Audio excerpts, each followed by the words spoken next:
Guess who's back? Back again. The goody clicks back.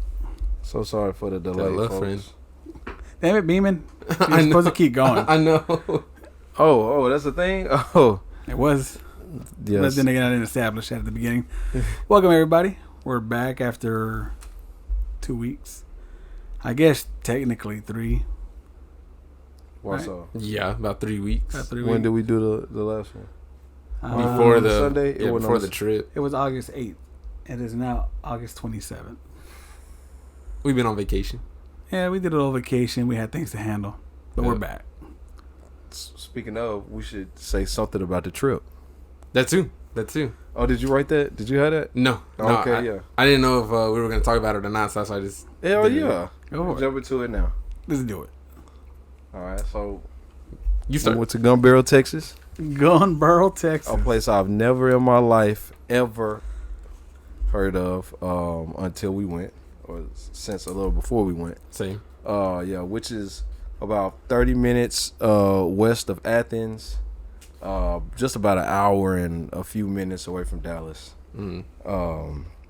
Very small town, very country. You could tell by the name Gun barrel. what the population is made up of mostly. Texas Chainsaw Massacre type people. Yeah, with guns, Gunsaw Massacre. So the scenery, I'll say. So where we went, you'll say Gonzo. So you got the lake house. What do you mean? What do you want me to say about it? Oh, I was just saying you found the lake house The because you wanted Airbnb the lake water house. and a pool. Yeah, that was the big thing. We're searching for lake and pool. Not too many of those around. Which was dope. It gave like a Bad Boys 2 vibe where the pool was like just you could see the water, the river, the lake from the Pool. The pool. It was Yeah. cool. It was Yeah. very relaxing. It was extremely hot. Yeah, Extremely hot. very. Especially with no AC. Yeah, it was so Yeah. hot outside at night when we were out there fishing. Not immediately, but at some point in time, I felt nauseous and like I was getting dizzy. So was that the heat or was that the drink? No, it was the heat, bro. It may have had something to do those with some strong drinking drinks. in the heat. Yeah, for y'all. Yeah, Omar poured his crazy. Oh, He poured his- yeah. I made his first one. He was like, "Oh, this is good." Then he went in and poured his next one. And I remember when he sipped it, I heard him say immediately like, "God dang, I poured this real heavy." I was like, "Oh, all right." Just straight alcohol, nothing else. I already know what that means. But I know I had to go in and cool off for a little bit. But so there was a situation, right? Omar lost his Fishing pole. yeah. Fell into the water. And he politely went to the front door of the neighbor's house and said, "Excuse me, ma'am. My pole fell in your backyard in the water. Can I go ahead and retrieve it?" And she was like, "Yeah, go ahead." All right. So he comes back, tries to go around the fence, and immediately, like the second he touches the fence, just, "Hey, the fuck y'all doing?" He had a little bit too much bass in that one. It wasn't that bassy. No, it was more white country. Unseasoned. Yeah. White privileged. Yeah. What are you doing? I can't replicate it well. I don't know when y'all want to try doing it. I just know that I know that almost all white people on this earth have said nigga at least once. And he puts an ER at the end of his. That's what it sounded like. Yeah. And so we immediately came back. Because, at first we're confused. Like, we just asked. Like, okay, this lady's husband just went crazy for nothing. Yeah, because you're walking with him. Yes, I was walking right behind him. And we're like, hey, yeah, we just asked her, if we could go ahead and grab the pole. And I think it's because he looked around and saw 1, 2, 3, 4 fully grown men just like ready to fight, just the way he was yelling. He was like, "Oh yeah, go right ahead. My bad. Do you need any help? I could go ahead and help you out too." And like, nah, it's all right. We got it. And he walked with us to the water and everything. And I was like, "Yeah, we got it, man. Don't worry about it." He's like, "Okay, well, if you need help, just holler." And walked back to the like house you and did, stuff. nigga. Like I was like you did. I don't know if he ever saw me until the end. We did. Now that happened. Oh, he for sure saw you sitting over there though, even before all this happened. Oh, probably. So he got the fishing pole back. Yep. No problem. Yep. Now of course, his man just came out of nowhere yelling. Yeah. B-Man, what did you discover later on that day? Yeah, so so like the story was told, Omar was like, "Oh, I just asked your wife if I could go to the back and retrieve my fishing pole," and he said, "Oh, okay." And he's jolly after that. I find out later from the woman that who Omar asked initially that wasn't her husband, that's her neighbor, and her husband White was, knight coming to save the day. He's clapping those White cheeks. no, something's I don't know. I mean, Or she's clapping his. It's one of those. she probably clapping his, bro. She was she know how to be aggressive. She says she plays sports all her life. But anyway, yeah, she tells me that dude isn't even her husband, and for him to not even acknowledge that when Omar said I asked your wife is like, you know, there's a dynamic Weird. there. Yeah, there's a dynamic there. For him to be going so hard for her, who can obviously handle her own, you know. And it was, just, again, immediate. It was- so, like, it that was means he as was soon as he staring touched at that us fence. just from, like, around the corner or something. Like, but it's also important to note that where Omar was crossing the fence, this was like 15 yards from their back door in the backyard. Like there That's quite a like distance. for him to, and he didn't climb the fence, he crossed over the fence. because the fence There's- ends where the water is. Right So at the dock. So we just went, like, around the fence, more or less. There's no immediate danger there. There's no reason to scream and yell like that for him crossing over the back of the fence that's 15 yards. Now, if he's hopping over the fence right next to the back door, or, you know, he's just doing something that looks suspicious, but what is he going to do crossing over the backyard? Like, if he had a gun, he wouldn't even have to cross over the fence. And it's in the daylight. Broad daylight. This was actually in the morning. Yeah, Yeah. what was it? Bro, Like, like- Oh, yeah, it was in the 11, morning. 10 a.m.? It's about 10 something in the Yeah. morning, yeah. For that, and for him to say, "What the F are you doing?" It was just, he was talking to him like a kid. Like, I was discussing. I see something like that, and I'm suspicious. I'm like, hey, what are you doing? You know, hey, what's Can I going help on you? here? You know, something like that. Something. Yeah. But this nigga say, "What the F are you doing?" to a grown man with a younger guy next to him. Like, that is just, nigga, you are nothing. You like if you don't have to be, you are nothing. And you could tell he had been watching us, obviously. Oh, yeah. But yeah, after that, everything was happy-go-lucky, and the woman said we were very respectful neighbors because she used to parties and stuff. And, yo, we had a good time, man. It was fun. Yeah.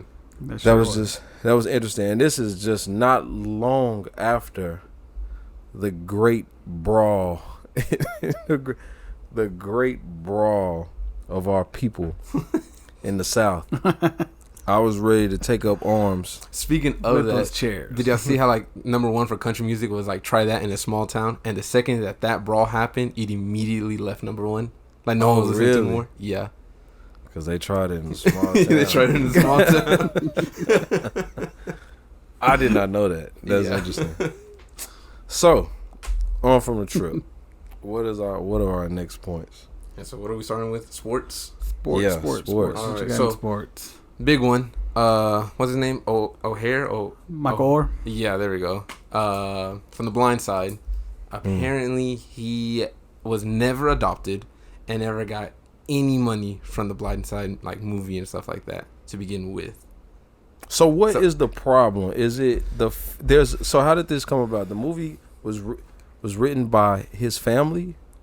I think it was based on I think it was a book. It was based first. off a book. It was a book? Okay. Yeah, it was a book. And the book, they apparently got in perspective from the family, not from him From what himself. family? From The just family his, that- The family that adopted supposedly adopted him. Yeah. Oh, okay, so this is not his blood family. This is a family that supposedly adopted him. Yes. And they never adopted him. No, they apparently, he said that they tricked him into signing a what's that form called? Not conversion. Consent.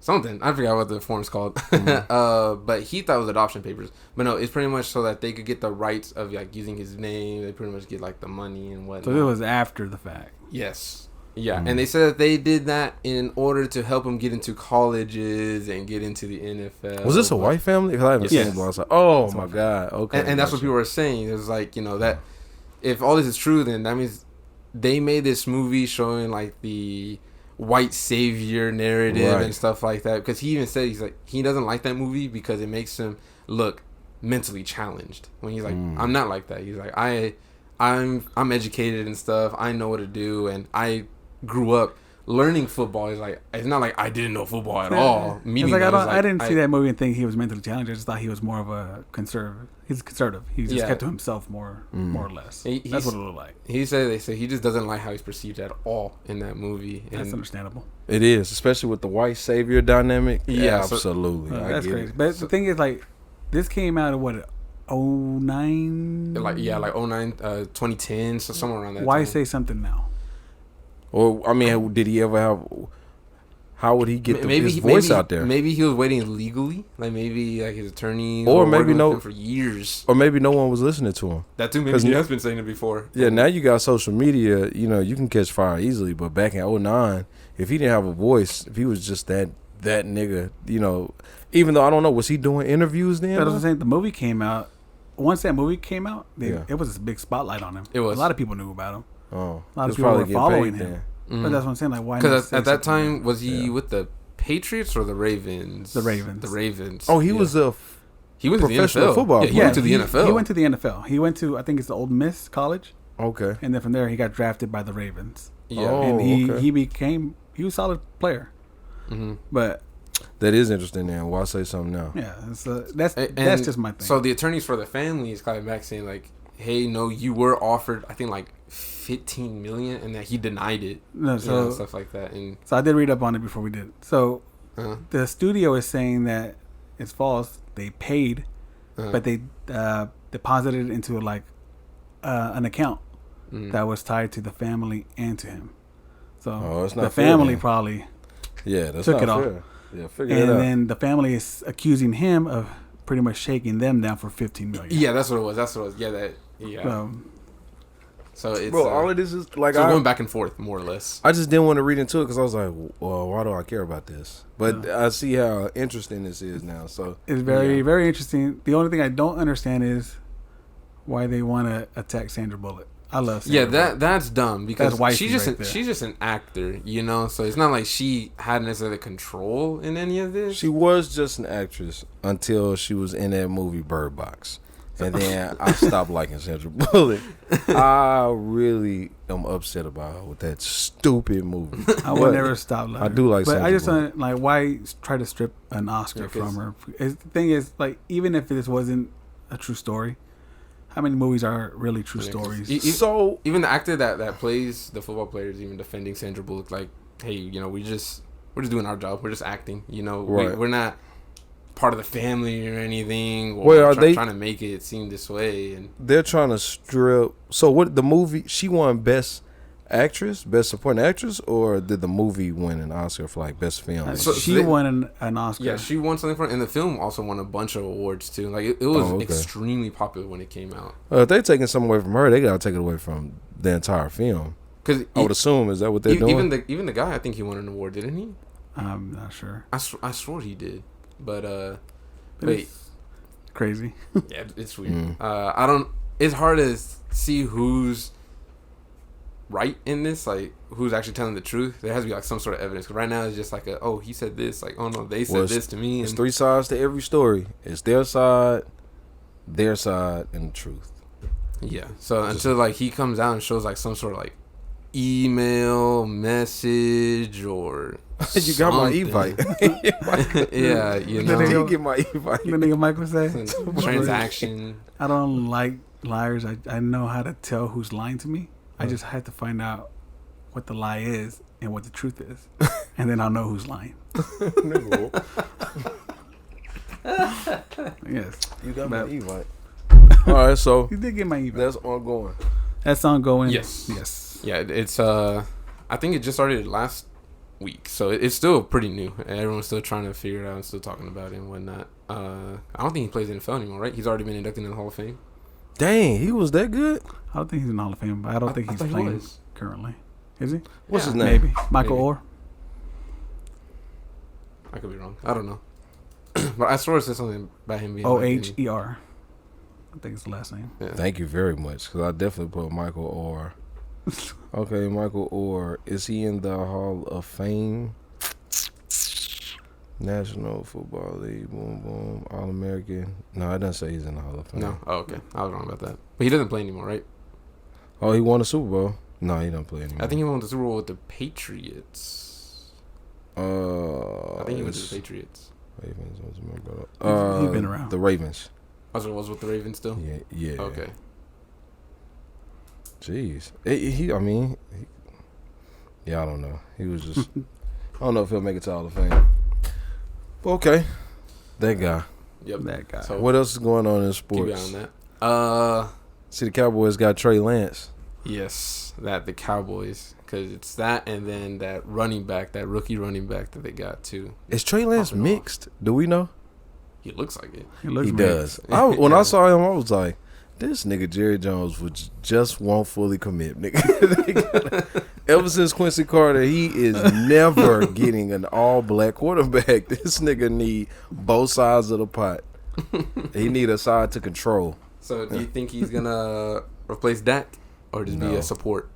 Nah. Only way he'll replace him is if Dak gets hurt. Now, I wonder who they're going to let go.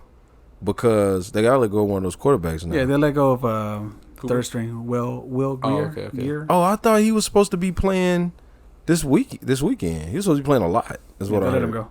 They cut him out. So they're going to be playing So they Trey cut Lance. Cooper Rush. Mm-hmm. So it's Dak, and then what, Lance second? Cooper. And No, then it's Cooper Cooper Rush, and then Lance. and then Lance. Okay. Yeah. He went from a third string quarterback to a third string quarterback. The F that I just hear, Lance. Oh, Lance. Okay. I think he'll be good Yeah. when he's given the chance. Unless he's half white, then we don't know what's going to happen. But do you think he will be given the chance throughout this year? Again, being a third string?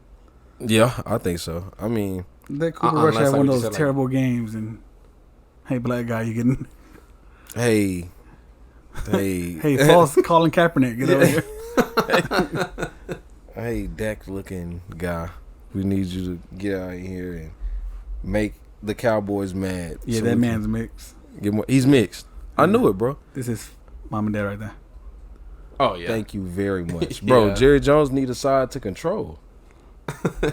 He need a side to control. So what else is going on in sports? But it's that the running back for the Cowboys, the midget guy. He's been doing. Oh yeah, good. I heard he's been doing good. Yeah, he's in been the doing preseason. really good. So I feel like with him and what's his face, Pollard, they're gonna do good. Hopefully Pollard just doesn't break his ankle again. Now is Pollard active? Yes. Yeah. Oh, he is. Oh, Yeah. okay. And then I even signed him for the fantasy league. I put the goodie click on the fantasy league, so we'll be talking about that every week. Who's our quarterback? For the Bills, Josh Allen. Oh, Yep. Josh Allen. We got him, wow. and then the backup is Goff from the Lions. Oh Lord. It's gonna be a rough bye week, but it'll be all right. I tried. I tried to get a better one, but Josh Allen, that's A1. yeah, I'll send you a screenshot if you don't have it, so you can post it or whatever. I'll put it on if you want to look at it on TikTok. So we got Josh Allen, the QB, Mm-hmm. Aaron Jones at running back with is it Jamal Cook? James Cook, right? James. Yeah, you can click on James him. He'll pull him up. Got you. Tyreek Hill, Yeah, always. Amari Cooper, George Kittle. Oh shoot, Jay Dawson. We got the Saints defense. Mm. Okay, and that's how the defense goes. Just no defensive players. Just the defense. Yeah, the defense as a whole. Oh, that was good, bro. That was good to me. Put $20 in. Hopefully, win a $250. Oh, it's a play league. Yeah. Okay, my guy. Pay to win. So we'll be talking about it each week. It doesn't start till the season actually starts, which is About another week. next week or 2 weeks or so, whatever. Lizzo Yeah, Lizzo. dropped from the Super Bowl. Yeah, she was in contention to be the halftime show, and because of some bananas, she got dropped. Bananas in the tailpipe. Her news is bananas. Bruh. So what she was trying? Did we talk about this? I thought we talked. We talked this. about her. Yeah. Okay, on the podcast. Yeah. Oh, Yeah. okay. So, but right now she's countersuing. Yes, Y'all know that? Yeah. And the lawyer wants to show videos of basically like them smiling. Yeah, like the consent, pretty much that was in there.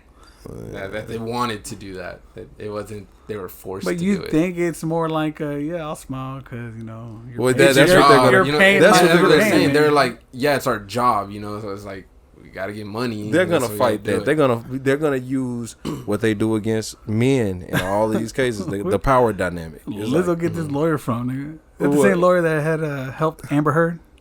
is it? I don't know. Oh, it. bro. Nah, that's an 'Cause automatic L. If that's your fighting argument, they Well, were listen. smiling. I think that I don't. So I guess we got to see it play out, right? But it's seeming like in these years and with social media, though their methods, the attorneys' methods are more petty, maybe intentionally. Like, our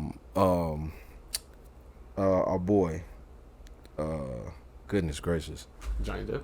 no, Jonathan Majors. Okay, yeah. Jonathan Majors, how his lawyer was, how she released the messages, and those messages were bad on both parts. Mm-hmm. But it was still supposed to, have a winning effect for him. Yeah. And who else is somebody else? Goodness gracious, I can't think. But there's somebody else that's in a legal dispute right now, and the attorney is doing something like goofy, like. I don't know. This seems like a tactic. I don't know if this is gonna be successful. I guess just to these get petty tactics, the public's eye, get everyone looking, searching. Because best detective is social media. Anything up. Yeah, it takes so long for a trial to actually take place from, when it initially starts. Social media takes over at least for a year. Yeah. So maybe that's why they're doing stuff like this. I don't know. I don't know about this Lizzo case though. I don't know. Nah, she's she got a fight in. I don't think she got a chance on this one because that's just weird, and she goes so hard against her as so-called opposers. So who do you think is gonna perform the Super Bowl now? Because right now it's Harry Styles. Apparently, is like the, I guess, top right now. It's so crazy. Every time somebody Harry black Styles. does something wrong at the Super Bowl, they replace it with white. Like, I can't get nobody else black. But they're going to have a few people, obviously. Yeah, because there was Harry Styles, Ariana Grande, Drake, and Easy. someone else. I don't know who the other person was. I can't see Drake ever doing the Super Bowl. I can't see them ever wanting Drake to do the Super Bowl. Yeah, until he turns 60. And becomes whiter. 60 Drizzy. I don't know. Harry Styles I don't know. would be weird, because it's like, when you think of Harry Styles fans, it's all teenage girls for the most part, They're not going to be the ones watching the Super Bowl. Right. I barely even know who Harry Styles is. The guy from One Direction. I barely know who One Direction is. A boy band from like 2010 and stuff. Oh, is that the I'm Glad You Came? No, that's a different one. This is the... That's another direction? It's a different direction. Like, baby, you light up my world like nobody else. Yeah, that sounds familiar. Who did I'm Glad You Came? You sure that went One Direction? Nah, that's I'm about to say The Weeknd. Well, I'm stupid. Nigga. Let me see here. One Direction. The Wanted, that's what it was. That's their name? Yeah. No, I never knew that. Yeah. The Wanted. The Wanted. Where are they now? Where One Direction is. I guess. No telling. They got plenty of time to figure it out. Yeah, I know Taylor Swift was also up there, but I think she already said no. Oh, did she? Yeah. Like, Taylor Swift has her own stuff that she's dealing with because right now I know she keeps releasing like a special edition album, like the Taylor versions of things. Right. She was like, okay, so for 48 hours you can have this album, and they said like instantly because it's Taylor Swift, and then she'll come like a week later or something like, okay, here goes the same album, but the album color is red, for 48 hours, that's all you get. So it sells out, because everyone wants it, special edition, different color. Then she does it again, but with a different color, like yellow. And I think she did it one more time, like a green color. So now people are like, okay, you can't keep doing this with the same album, limited edition, because, like, your fans will buy anything you sell. Like Pokemon. Yeah, and I don't know, that's cheesy to do. Bro, I really like Taylor Swift. I don't know not one of her songs. Not one. You like Taylor Swift? I do. Just because she handled everything? What she handle? like the Kanye situation and all that. Oh yeah. We talked about this, right? Yeah, Yep. yeah. I like Taylor Swift. Just a lot that she does. I You mentioned something about her doing the albums. Yeah, different colors. Yeah, The Taylor version. Oh, I forgot what I was gonna say. All right. What else we got? That's what I got for sports. Anything y'all want to add? Lizzo was a part of sports. Oh, Yeah, Super isn't it Bowl. because of Super Bowl stuff? Facts. No facts. Yeah. Nah, I got nothing left on that. Yeah, I haven't seen anything. I see. Dylan Brooks is still talking. He's still taking the villain role. He's still taking it. He's like, I think I had LeBron.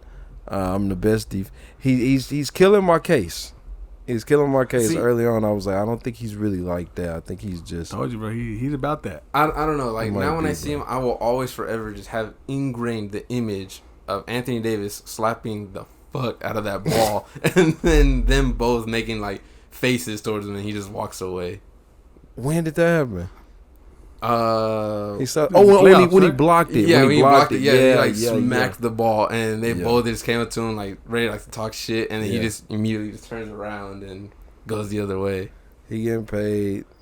It is what it He is. chose the Pat Bev way. Let him have it. He's Terrible. getting paid. He's getting paid to suck at basketball and talk shit. Oh, lastly, so tomorrow everything starts. Well, I don't know about First Take. I think tomorrow First Take starts too. Oh, but Skip and not Skip, Shannon and Stephen A. Smith. Yeah, so you And did go then- over there. Yeah. Okay. He's over there, and Skip and Undisputed, Skip Bayless and Lil Wayne. Nah, Lil Wayne's on Fridays. Oh, he's on Fridays. But yeah, Okay. He's on Weezy. Richard Sherman. He's on Wheezy F, baby. Yeah, The F is for Fridays. Yeah, Richard Sherman. I'm excited, bro. Yeah, For which one? For both? For both, yeah. And it's because of each side. Richard Sherman, I want to see how he's going to deal with Skip. And, Like I was saying, First Take is nothing but cowboy haters over there. bro, I hate Stephen A. Smith, bro. Yeah. But I can listen to Shannon Sharp. I hated Skip. And Shannon Sharp, And that's helped me win it over. because Stephen A. Smith hasn't had anybody to shut him down. Nah, He'll keep talking. Or he'll and shut them talking. down. Yeah, so I think Shannon's a good. He Balance. will keep It's good talking balance, and yeah. talking. Yeah. Absolutely.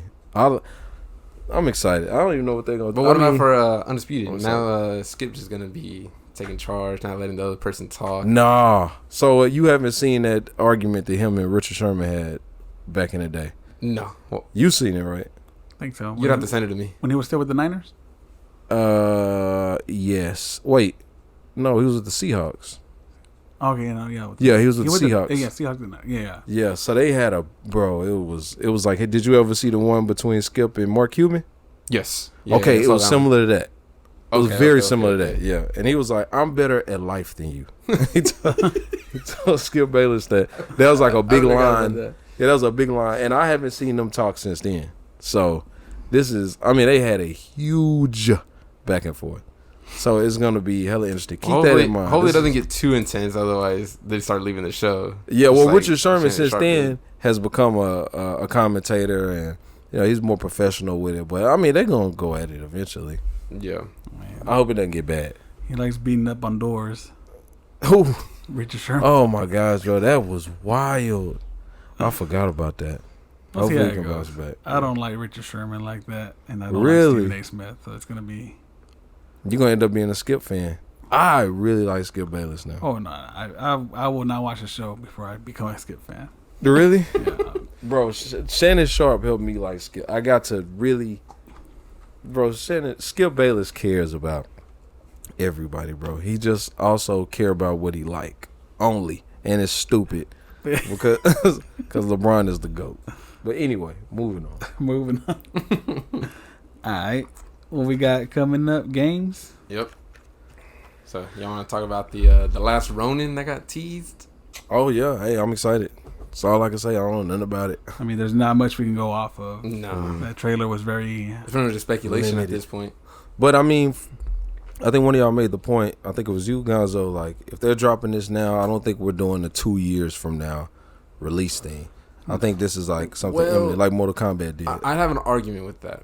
Cyberpunk came out 2 years ago, in like 2021. I think its trailer dropped in like 2016. But do you like think? its teaser. But do you think that they didn't notice that like they waited a long time, lost a lot of people on it, and then dropped a shitty game? Right, because you talking about what happened in 2016. I feel like ever for the last 2 years, even movies don't really give us that unless it's something like, well, now everything's different and with the delays, right? But unless it has a delay. The last game I remember dropping and then it was so long after until it dropped the trailer and then so long till after it dropped was Dying Light. Yeah, Dying Light. Yeah. But now it seems like they're realizing they get more money, they generate more attention by keeping it relevant and like not releasing 2 years from now. Like you said, people forget about it. Because Cyberpunk definitely didn't do as good as they wanted it to do, right? No. There was a lot of refunds. Yeah, a lot of refunds. Yeah, that was the situation, the refund. They're coming out with a second one. Y'all see that? It's bouncing back. It's not a second one. It's like the DLC for Some expansion on it. Yeah. I thought they already did that. With Idris Elba? Yeah, it's still that one. What? I'm buying it. But did you ever watch Sonic 2? Yeah. Oh, you did? Okay, Remember, I watched both of them. Yeah. That's right. He watched all that before you watched Vengeance. Way before. Anyways, Last Ronin. Yeah, I think it's gonna be. The Last Ronin. Yeah, I think it's gonna be strictly single player. Or it's gonna have some sort of multiplayer aspect to it. I think it's gonna be single player. You don't think it's gonna have any multiplayer at all? Maybe. I think it's gonna be kind of like whatchamacallit, Ghost of Tsushima. That'll be single player. Yeah, it'll be like a huge single player, and then it'll just have like a side multiplayer thing. What if they make it a side-scrolling game? That'd be interesting. I don't think they would, but I feel like they would make an open world. Mm-hmm. Kind of like in the vein of Spider-Man. I think it would be like that. Or Batman, you know? I wonder if it'd be side-scrolling, because like this game that I played, one of y'all saw me playing it, it's like a Ronin game. It's a sword fighting game. You talking about the ones that's black and white? Yeah. It's black and white, and it's side-scrolling, right? And they got a lot of fighting animations to it, like a lot of fighting mechanics. Those games are really good, but normally it's indie studios that do that. No, absolutely. Yeah. And that's what I'm thinking about this game, because this is going to come out before Shredder drops, right? More than likely. The Ninja Turtle Shredder, the movie. Oh, yeah. Yeah, so it's like, is it going to be like something full, or is it going to be like something that like... See, I think it will be... Because remember, the same people that are making this are the same people that made the Darksiders game. And Darksiders was already like a... I don't want to say open world, but more of a platforming sort of... Just like God of War, like the old God of War trilogy. Mm-hmm. So I think it'll play in that aspect, but... Right now, the trend for games is just open world. You know, every game is trying to be open world now. So they're probably just going to go that route. Open world, if it makes sense. Ninja Turtles makes sense. Yeah, because it's just New York. You know, just put it a huge A New York. There you go. We had open world with the game we played, right? With Eagle. We played a lot. Not the last Ninja Turtles, but the one before that, where when you die, you probably... when you die, you go down to the dungeon, to the sewer. That one isn't technically open world because it's still just like the secluded levels. Yeah, you're still following a certain path. Yeah. Oh, okay. Yeah. I guess so. That's just more linear, level by level sort of thing. While in open world, it's again just one huge, massive map. Mm-hmm. Do what you want until you're ready for the mission. Yeah, like you have some side quests. Yeah, I forgot we couldn't just run around. I felt like we were just going here and there if we wanted to, but no. If you could, that would have been so cool. That's what I've been wanting for the longest: an open world multiplayer Ninja Turtle game. You know, they could even do it with others, you know, superheroes, but have it multiplayer and then open world. That's what I thought Fallout 76 was gonna be, and I was so excited for it. Like, oh, Fallout, huge open world and multiplayer. That game sucked. So that's it. That's your review on that. Yeah, that game was terrible. It had all of the negatives of Fallout and none of the positives of it. It is the only positive was the multiplayer, kind of. So we excited for Ronin. Yes, I am. I think waiting for updates, whatever we can find about that game. I feel like they're gonna bring an update on it at the Game Awards this December. Like I think they'll probably actually like an actual trailer. An actual trailer, yeah. Actually show a little bit more. Probably not gameplay, but at least have a actual trailer to go off of, and then they'll talk about it. You know, bro. At this point, those reveal trailers that they did, what's that, GameCon? What did we just have? Gamescom. Bro, Call of Duty just needs to let it go. Yeah. There's no need for y'all niggas to be in here, bro. They're as pointless as the 2K and Madden trailers. What are y'all showing us? I don't give a F about the single player, bro. Like about the Modern Warfare 3?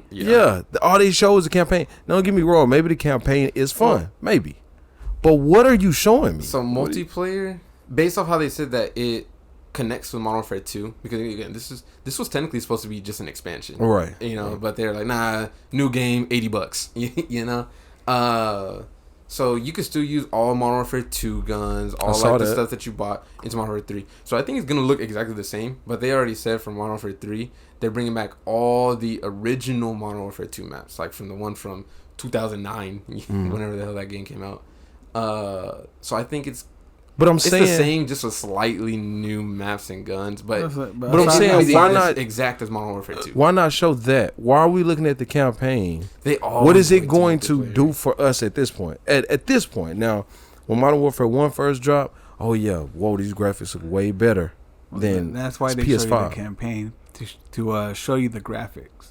Exactly. And what's terrible is that those aren't going to be the same graphics we're going to have online. They never show what did they until show us? like a week before the beta. But you know, so it's like, because I guess I'm like, after so many years, why do you think that we care? Nobody's watching that single player like, oh shoot, they just climbed up and took 2 people out at the same time. Bro, it's every single game. We're not. It used to be, you know, they would show. Remember when the holographic hybrid sight first came out? And that was a thing. They would show, like, you know, you can see like the outline through the walls and stuff. No. The what the guy was using the like magnifying sight, right? Oh, he shoots, and then he flips it, and then shoots closer. You're like, oh, when the sight first came out, okay, something like that. Because the graphics, we getting it, but show us something different. When they first did it to where you flip the sight and the gun goes sideways, or you can pull out a gun while you hold another gun, things like that. In this game, we literally just saw them doing everything that they always do. Because that's literally what it is. It's the same exact game, but they rushed it just so they could get more money and it sell it as an $80 game. Because remember, they even said it in the beginning of last year. Modern Warfare 2 was going to be on a 2-year cycle now. Call of Duty wasn't going to do 1 year no more. And they went back on it real quick once they saw Modern Warfare 2 was failing. But now they went full regalia with all the developers, which I'm interested to see what that's going to do. I feel like this is their last hoorah, more or less, because since they're getting every single team to tackle an aspect, you know, like the Infinity War doing the story, Treyarch doing the zombies, Sledgehammer doing multiplayer, and then Raven doing Warzone. Like, if this one fails, I feel like that's it. That's it, because you see they got this supposed to be the biggest zombie. I'm interested in the zombies. Map. It's open world zombie map. Open world. We'll see. We'll see. I might get me on zombies. Yeah, that's the only thing I could think that'll get me on zombies. Because boy, I can't do it. You always fell asleep every time. Always. Every time. After a while, like when it would stop being fun. Bro, I'm lagging. Beeman, wake up. Beeman. Bro, niggas used to have to hold that one zombie at the window for 30 minutes. Bro, that was like that was bad, bro. Everyone had to go hit other people that we were playing. They had to go hit the boss, and then you get hear the perks again. Oh my god, you be like, oh, these niggas gotta run and find the box. Yo, do y'all see the light? Nigga be holding the zombie look. Yeah, I think it's over to the right, bro. And then you dead, bro. Lose all your perks. Oh, bro, that was rough. You be like, yeah, it's over here. All right, I'm going over there. You run and then. Bro, who killed the last zombie? Yeah, bro. Like, he just died, bro. He just died, bro. Bro, I don't have no bullets, bro. You see them names hopping down, running towards you. No, that zombie bled out, bro. So freaking fun, bro. Could never get past. To this day, we never got past level 34. Y'all lying, really? Never got past 34 on the stage with the teleporters. Oh, okay, just on that stage specifically? Yeah, just on that stage. Okay. I thought you were talking about just like in general from all the zombies. Oh, no, it was just on that stage. Somebody was always doing something stupid. And it just led to another stupid situation. Yeah, somebody we started making a system was 2 in the front, 2 in the back, bro. And you're shooting, and you're like, bro, lay down, bro. You getting in the way because you can't shoot if somebody stand up in front of you. Yeah. But then we start realizing it's because they were getting hit. If you get hit, your character pop up. Bro, lay down. And then, but once that happened, and there's somebody not shooting, because you need all guns on deck. Once there's somebody not shooting, once somebody gets knocked down. Or somebody get knocked down, bro, you gotta go. The other person jumps off because they're scared. They get scared, and then the zombies just flood in. You gotta try to throw a monkey as quick as you can. Then you throw a monkey, yeah. Oh my! And it kills 2 zombies. And you could look. I remember we be going for a long time. Like, man, it's been a while. Then you look out the left over the bridge to see, and it's like still a horde of them coming, like bro. A trail of them. Yeah, that game was fun, bro. That was the last zombies I was ever into. Ever. Then after that, it was teleporters. Wasn't that World at War? It started World at War, yeah. Kino Undertow, what is that? Yeah. Kino, something like that. What is that? It started off on World at War. Yeah, then they did it again. Yeah. We did the same thing. I think the last one that I was really into was Black Ops 2. I played Black Ops 3, kind of. But then after that, I was like, nah, I can't do zombies no more. Bro, all the going around, the story, hitting this, the story. Oh, it was bad, bro. It became Resident Evil without the entertainment. Yeah, without the good part of the story. Now, I do remember the zombies with the presidents. That was fun. That was dope. Yeah. That was fun. It's called 5 in the Yeah. Pentagon. Yeah, remember you got to find the scientist. And you take your gun. Yeah, he'll take your gun. Yeah. Show right. He'll take your gun, so you got to go kill him before. Because he could just disappear, and then that's it. You just lost your gun. Yeah, that was to get you while you were in an elevator and then move out of the elevator. Oh, bro. So you be in the elevator with no gun? Like, Bro, that was the first one where I remember the pistol was chrome. Because it used to always be the black pistol. Oh, yeah. They had a presidential weapon. Yeah. Presidential. Yep, zombie. So we'll see. This is their last hurrah. Absolutely. Yeah, because after this, I mean, they're just up in the air. I mean, Ubisoft is doing their version of Call of Duty, that X-Defiant. Anyway.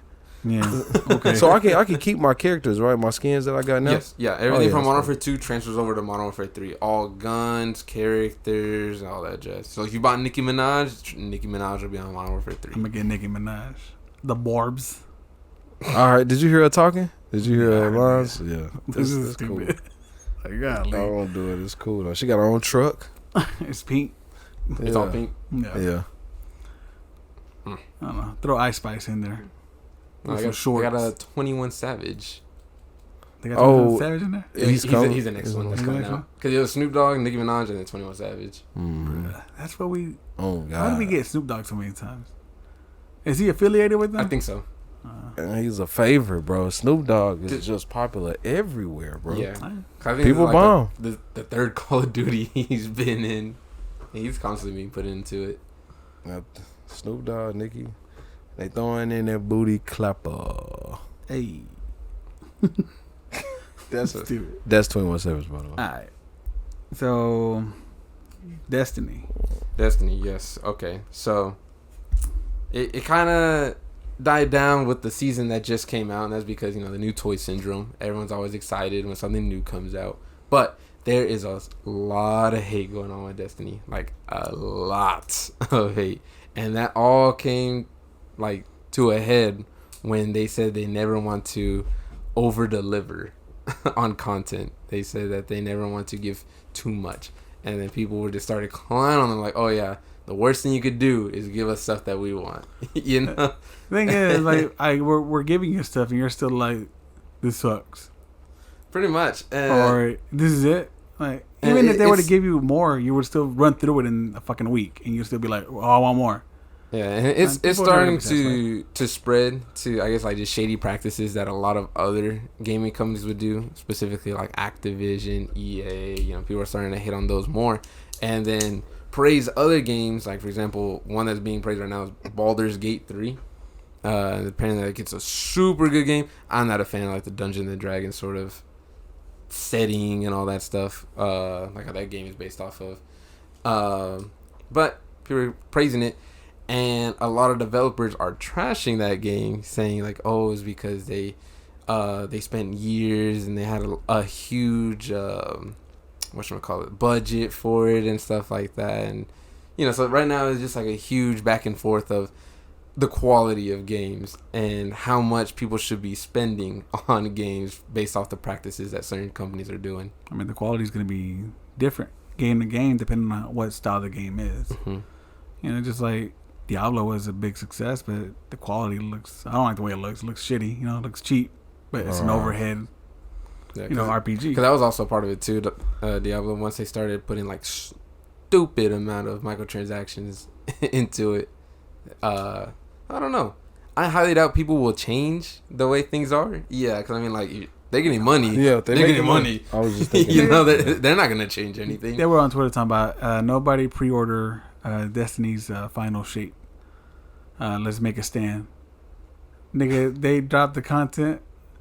Twitter was flooded. Got my order in. Yeah, see, exactly. So I was one of them. Hey, I'm ordering. Stands and boycotts, I feel like they're never going to work. They never do, because everyone keeps falling for like the new toy syndrome. They see something new, like, I want that, like I want to say like I have it, so and so doesn't, so everyone just buys it. There's just got to be a real purpose versus, hey, we don't like this, let's tell them. Yeah, this has got to be something. Because people have been saying, I don't like how this is, but it never changes. Look at Madden, Madden 24. It's the same exact thing as 23, as 22, as 21. But I will say this, as far as developers and like listening to you, and I trust Bungie more than I would trust EA, 2K. I trust them more, especially not being acquired by Sony. Now they have Big Brother that's saying, hey, you need to work on this shit, because now it's affecting two people. Yeah. So. Speaking of somebody that needs to listen, that Texas Chainsaw Massacre game, boy. So the game is, I'm going to say that game is fun. I don't like that. But how many times have you played it though? Just that time with me. It was twice. Yeah, I played it again by myself. Yeah, so it's way different. But it's like I said, you have to play with other people. You have to. That's the only way. If you play with randoms, you're really not gonna have a good time. Yeah, so it took me. So let me be honest with you. So it took me a long time to learn the game, which I'm still learning. Yeah, I am still learning. But once you get comfortable, is when it gets fun. It's all about it being comfortable. Now your purpose is trying to escape. Before you get there, your purpose is trying to figure out what the F is going on. And then you got niggas that the killers that are just so persistent. Yeah. And then all it does is piss you off. Because you're so lost, so confused, and you get killed. But first of all, playing with people, like if I didn't have kills with me this whole time, I would have. You've been playing a lot. Yeah, I joined y'all. And then at least you joined when I had a good sense of clarity, right? Because if you joined, we both just would have got frustrated, bro. Last time I played with him, I'm going through the house and I'm getting chased. And no, I'm not getting chased yet. I'm going upstairs because I hear him saying that there's somebody upstairs with him. Yeah. So I'm like, okay, I'm at a door. I was like, there's a 50-50 chance I'm going to knock down this killer. Because if you charge the door, you knock down the killer. Okay. And you can have your friend escape. So I did it. I knocked this food in. Bro, this nigga knocked me the hell out. And this nigga had a perk or something because it knocked me out for a long time. I ran through that. I was just, boom. Bro. So it was him. I was like, oh. Bro, the game is fun. So you can run. If they're running after you, you can slam a door closed and it hits them and knocks them out. Yeah. They've done that to me as a killer. Oh, for real? Mm-hmm. Bro, the game is fun. We are playing with people that you know. Now it's gotten to the point where I play by myself every now and then just to see. I wonder if I can escape. But you said something that's accurate. They took all the good from Dead by Daylight and all the good from Friday the 13th and they mixed it. Because Dead by Daylight, I can only even play for someone. Something about it, maybe because it's raspy looking. I like the killers, though. I do like the killers, but it's like, I don't know, something about it. See, I'd rather play Dead by Daylight and just buy Leatherface on there. And there we go. Leatherface on there. Texas Chainsaw Massacre. Now, what I will say, I feel like they got to do something more with the killers. Like, it got to be a little more fun. But I can't say that too much because, bro, niggas be cheating on that game. Like, I've seen some weird stuff, bro. Like, out of this whole area, what makes you think I'm over here? Like, I've covered all my tracks, bro. Like you don't. Anyway, besides that, Texas Chainsaw Massacre, I give it right now an 8. Yeah. I say about a solid 8. Really? Yeah, And it can get better. Try it again with us and Kels, because Kels is stupid on there. Bro, it's so funny, bro. It'd be so funny, bro. And because Kels knows when it's his fault, but he'll never admit it. Never. He knows he's being a little funny. He's been a little funny because I've watched him. Bro, that one time when I don't know if you heard me, I was like, Kels, why are you running that way? He's behind you, bro. The girl slipped through the side. Kels was standing there waiting. As soon as she got out, he hit her once, missed her the second time. She just ran straight out, bro. Like, I've never seen that. It's just, and then me and him arguing about what should happen, and he know what he do. Anyway, it's fun, bro, but you can't play. But you have to learn what you're doing first, and the best way to do it is to play with us, and we'll tell you you're gonna get killed. That's true. I'm excited to play the Killer Clowns version. What's that? Now, Killer what Clowns we from Outer need, Space. Killer Girl's been out of town, so when she gets there, she usually has like 2 people playing with her. That's what we all waiting on. We can all get on. It's a private match. Oh yeah. That's when it's fun. Yeah, That'd be fun. That's when I had the most fun on Friday the 13th. Was the private matches. I didn't really care too much about the online matches, but those private matches were fun. That's where the fun is gonna get. But we just gotta. She out of town for her birthday, Hmm. but she gonna bring the most people. Corey got it. Eric got it. They don't play it like that. Oh yeah. It's only 7 people, right? Yeah. 7. Yeah. So yeah, Texas Chainsaw Massacre 8. We'll keep going. We'll wait. We'll see. But they, like I said, listening to people, they need to. Some of that stuff they gotta change, bro. Some stuff is just cheating, bro. It's just cheating. So our what we got last next? Is this the movie? last gaming thing. Charles Martinet Yeah. Martinet, yeah. is retiring. The voice of Mario, Yeah. He's been the voice of Mario since Mario 64. 1991. Oh wow. Yeah. He's finally retiring. How much is he getting? How much is he making? Well, the thing is, he apparently he is in a role called Mario Ambassador. I don't know what that means. I don't know if that means he's just training the next Mario voice actor, or I think they're more of just like he's going around advertising. Like he'll do those Yeah, that's what I conventions was and things about like that. to say. And okay, advertising. okay. Probably doing that. And that's a cool retirement too. Yeah, cause Man, he's set. so the last thing he did was the Mario movie, because he's not the voice of Mario Wonder, that game that's coming out in October. So the Mario movie, because he played the dad, and then that guy playing the arcade. Oh, he did that too? He was the voice of the dad. Oh, I didn't know that. Yeah. I thought he was just the arcade guy. No, he was the voice of the dad. So that's his last role as in a Mario. You know, Hell of a thing. way to go out. Well, on Mario 2, you don't think he'll be back if the dad's in it? God damn, I don't know. Maybe the dad won't be in it at all. Cause remember, they're in the Mushroom Kingdom now. They live over I there. thought they were going back and forth. Because remember, Yoshi's now in Yoshi's the real voice. world. I don't know. Maybe the dad would just be a silent dad. You know. So it's. I don't know. I don't know what to do. Or maybe the next voice actor, maybe Chris Pratt's dad. You know. You know. Well, thank you, Charles, for all those years. Yeah, since the '64. How old is he? He's pretty old. Yeah, it's like Oh. 70? Yeah, I don't know. He's been doing it since the '90s, so add 30 years to how old do you think he was back then? And he's very well spirited as well. Oh, That's yeah. dope. Oh, what is he? Is he white? Yeah, he's white. Okay. Yeah. Some people were saying that he retired because of all the ethnicity stuff going around. I was like, nah, I don't think so. He's 67. He's old. He's just 67. old. That could have something to do with it too, where he was just like, listen, I don't want to be bothered with that. Oh, wow. He's white. Yeah. He's definitely white. So, Cool guy, then. Yeah. I get it. Is he probably know, just like Steve Carell don't want to do The Office no more because he knows what it was start. Or was probably, listen, I don't want to have to deal with this no more. I'm good. Just like how people were getting, what was John Leguizamo upset about? Well, Mario. because This they is about didn't use Legos. actual Italians to Italians. voice. Oh, it was Mario. Yeah. Yeah, it was Mario. Yeah. So I was like, they didn't use actual Italians to voice them in their live action movie. They used you.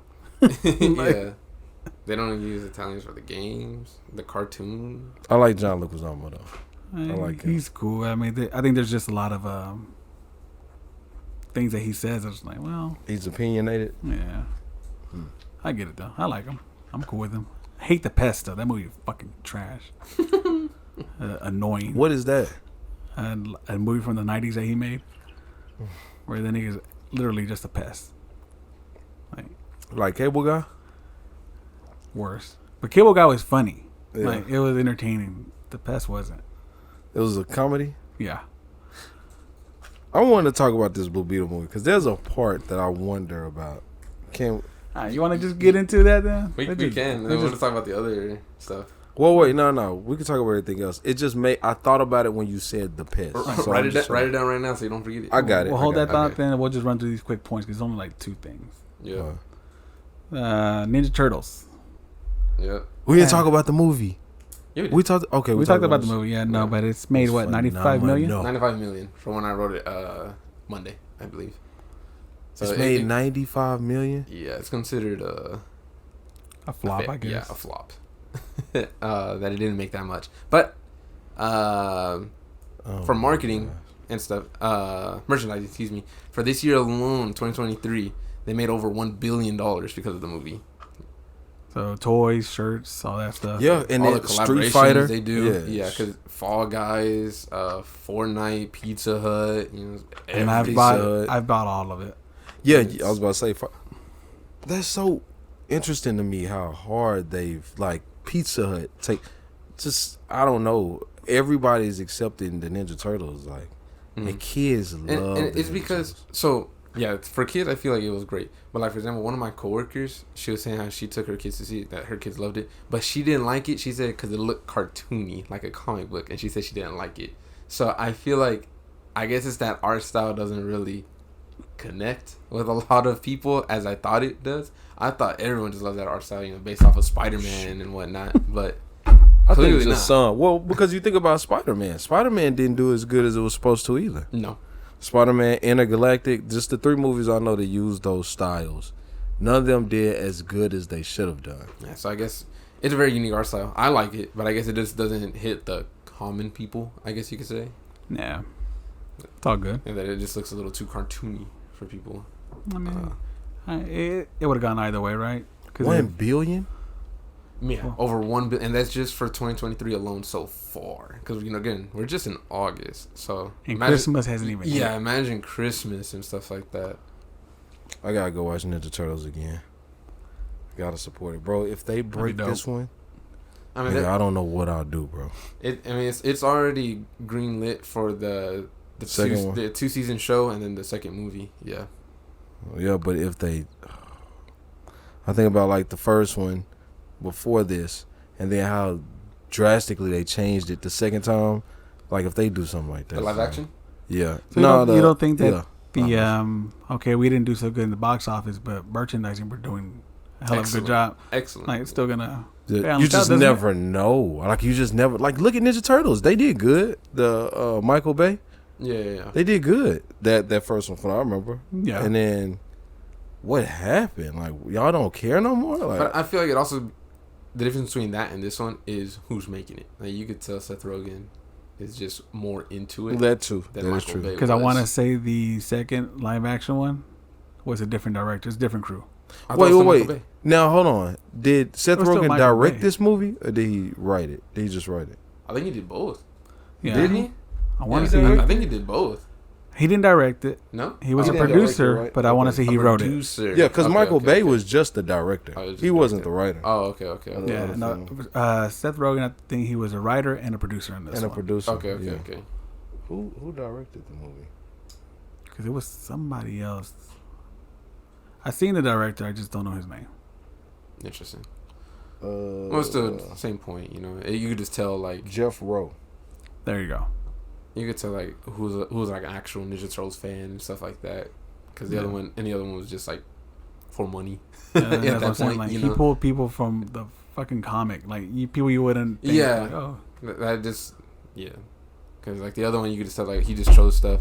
The writers were oh, you know what, the cartoon, I remember this character and this character, just throw them in there, So it's, while here Seth Rogen just looked at the Ninja Turtles as a whole, and we just said, just brought characters that no one even knew about unless you read the comics. I hope he doesn't get discouraged, bro. We still got time, still got DVD.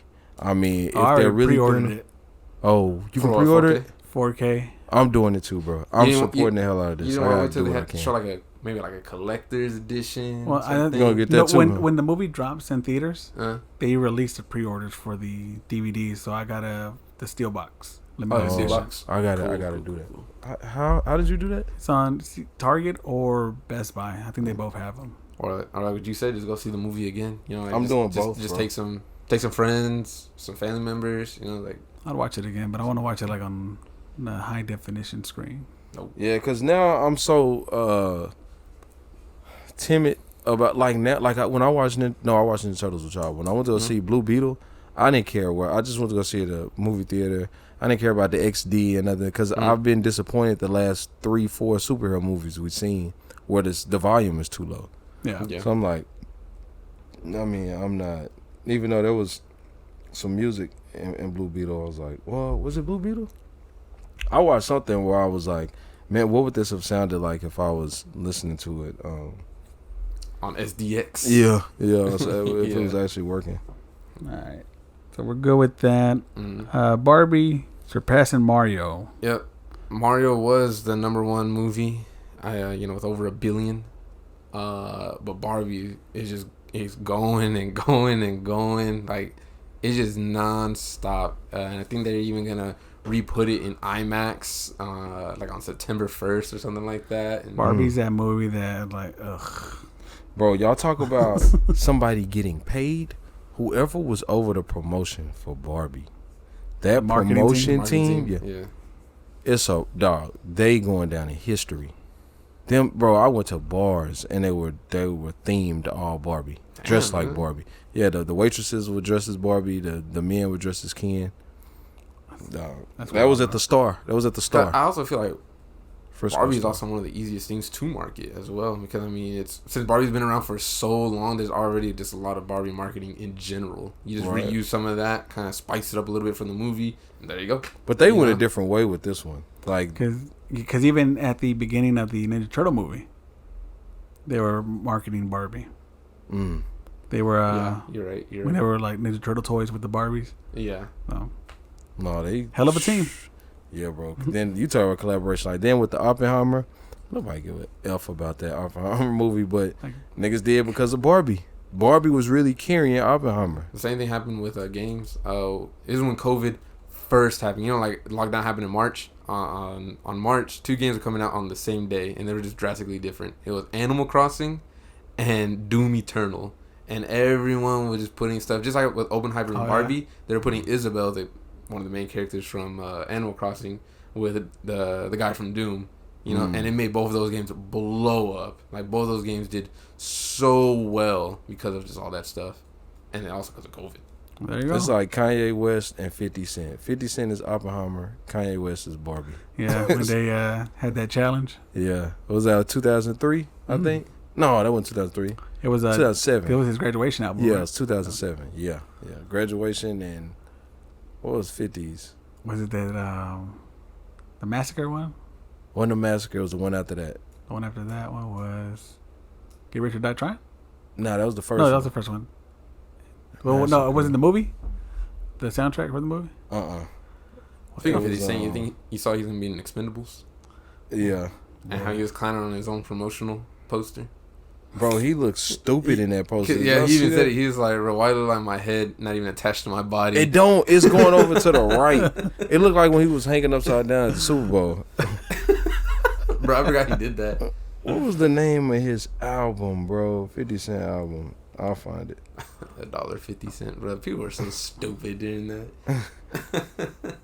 Bro, I'm going to be mad when you tell me the name of this album. Cause I'm going to be mad myself. It was,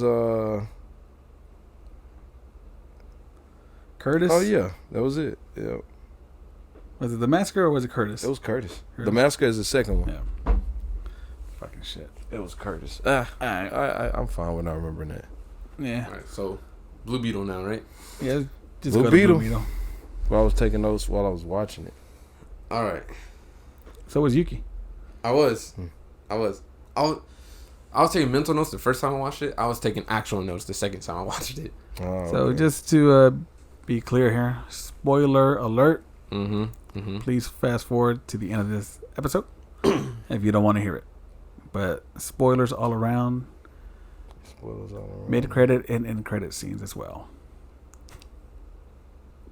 All right, so you want me to start it? Go for it. Cool.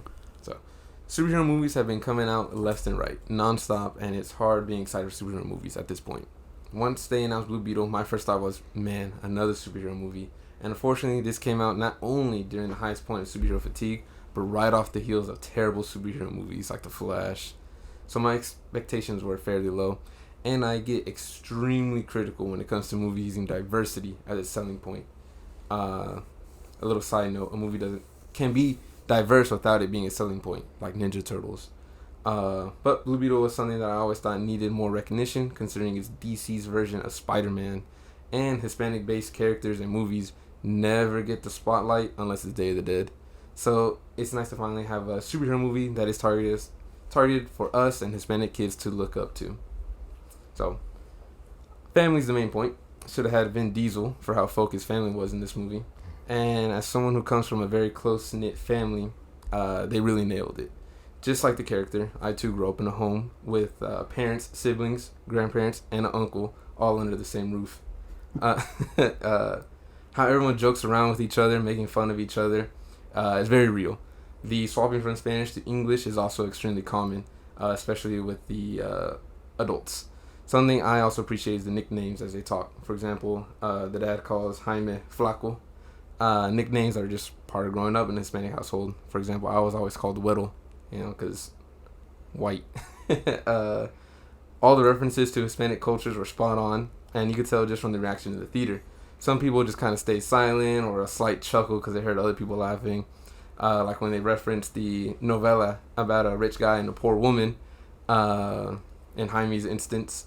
It was pretty silent the second time I watched it, except for my in-laws. They were just dying when they referenced that, and they were all singing the song and stuff because they watched that.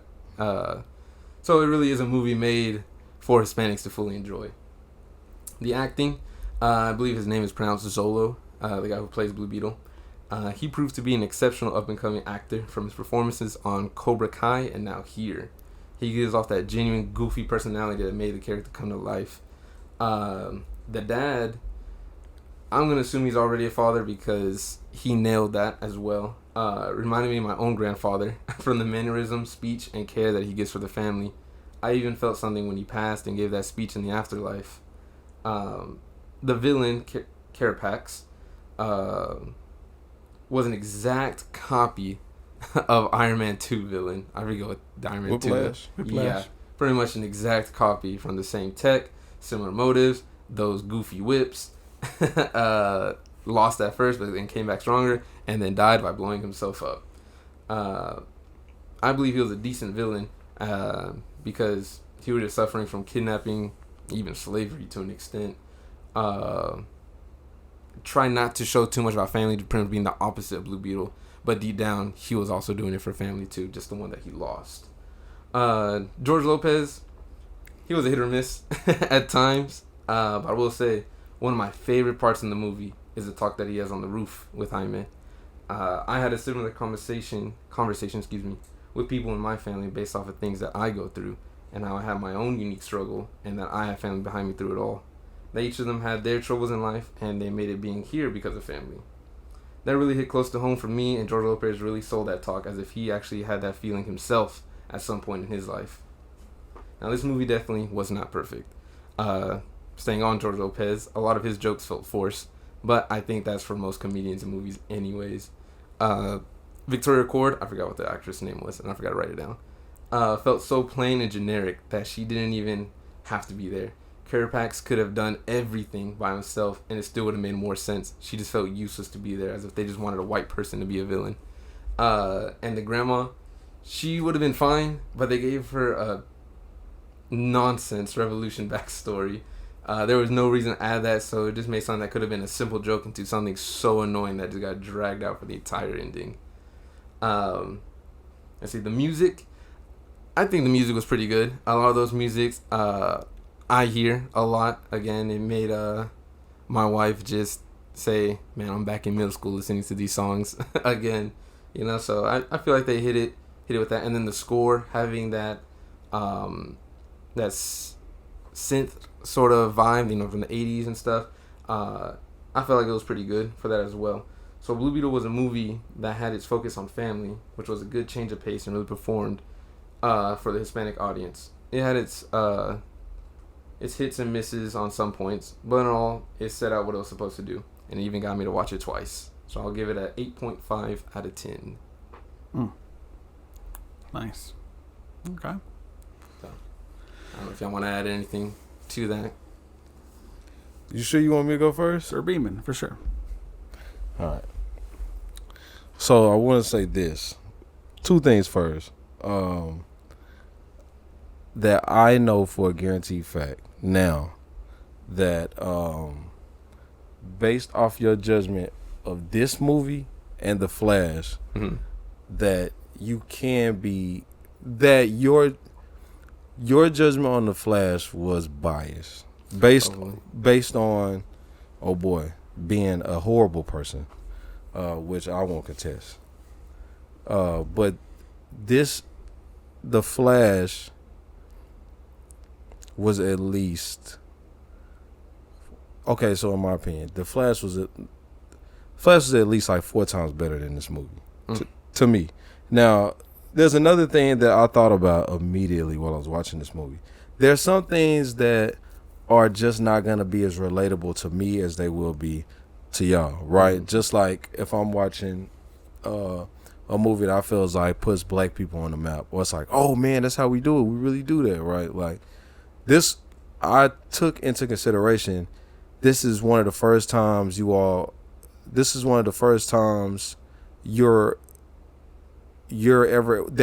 ever able to say we get to see a Mexican superhero and a Mexican background versus like a Mexican superhero and a white background, or a Mexican superhero and we don't really see his background much, you know?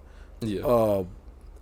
But I never got the feeling that I got when I saw Black Panther 2, when I felt like, not the Telecom. What's his name? Namor? Namor. Yeah, Namor. the Yeah. guy. Like, and his story, his backstory, like I didn't get that emotional feeling. Well, I didn't get close to any emotional feeling throughout this movie. But I didn't get that. When I think about a movie that I felt like was a Mexican family, didn't overdo it, or didn't try to like expose exploit, didn't try to exploit the culture, was Paranormal Activity 5. I felt like everything was fun to keep watching. Marquins. Yeah. Marquins. I felt like I was there with the family, right? I felt like nothing was really overdone. The grandmother, the scene where they were taking shots and she had the towel and she started flipping the towel, she started singing. You remember what I'm talking about? Yeah. Like, all of those things, I don't know, those things made me feel good, even though I know that I didn't grow up in that household. So a lot of stuff I don't know. There's a lot of verbiage that they use in the Blue Beetle that I'm not super familiar with, but in Paranormal Activity 5. But I felt more home in that movie than this. All right, so with that being said, these are the things that I have that I didn't like about the movie.